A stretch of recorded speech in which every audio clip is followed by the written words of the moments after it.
कहानी, बूढ़ा पिता और उसके 5 बेटे। बगदाद शहर से कुछ दूरी पर, जहां रेगिस्तान की रेत सूरज की किरणों में चमकती थी, एक छोटी सी बस्ती थी।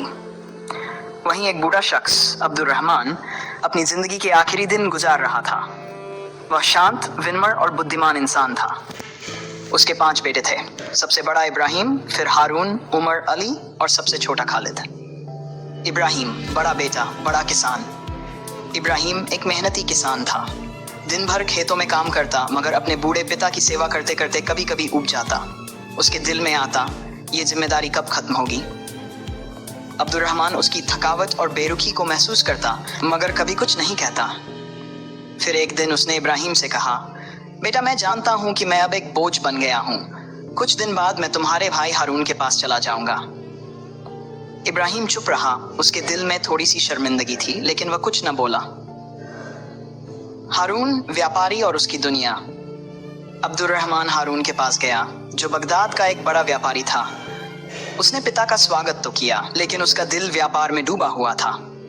उसकी पत्नी अब्दुल रहमान को नजरअंदाज करती थी। एक दिन तंग आकर हारून ने कहा, अगर आप मेरे व्यापार में मदद करें तभी आपकी मौजूदगी का फायदा है। फिर एक रात हारून की पत्नी ने गुस्से में चिल्लाकर कहा, ये बूढ़े हमें परेशान कर रहे हैं, इनको कहीं और भेज दो।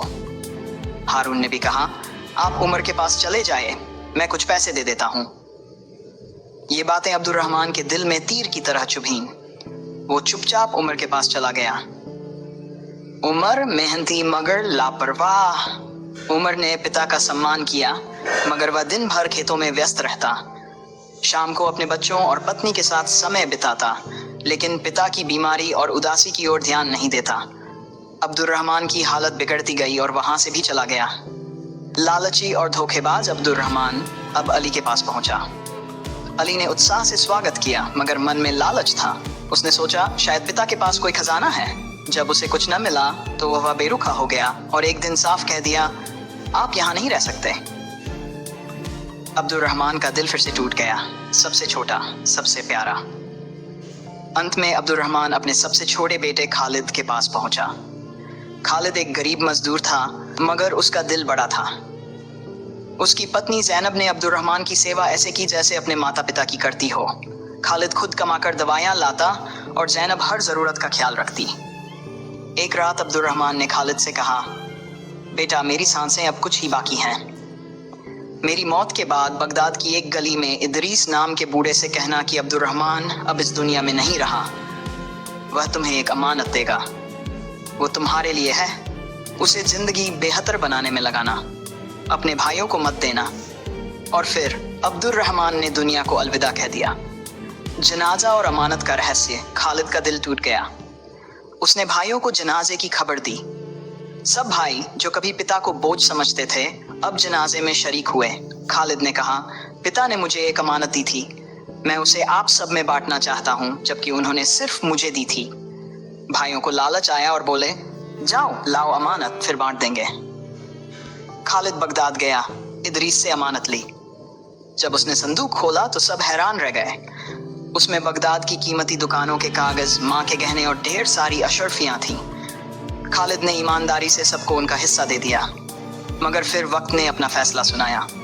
वक्त का इंसाफ। इब्राहिम का व्यापार बर्बाद हो गया। हारून चोरी के इल्जाम में जेल गया। उमर और अली भी असफल हो गए। ये उनके पिता की बद्दुआ का असर था।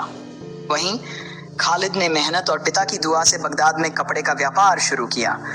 उसकी ईमानदारी और सेवा भावना ने उसे तरक्की दी। वह बगदाद के सबसे बड़े बाजार का मालिक बन गया। वो भाई जो कभी दौलतमंद थे, अब खालिद के दरवाजे पर मदद के लिए आए। खालिद ने उन्हें खाली हाथ नहीं लौटाया।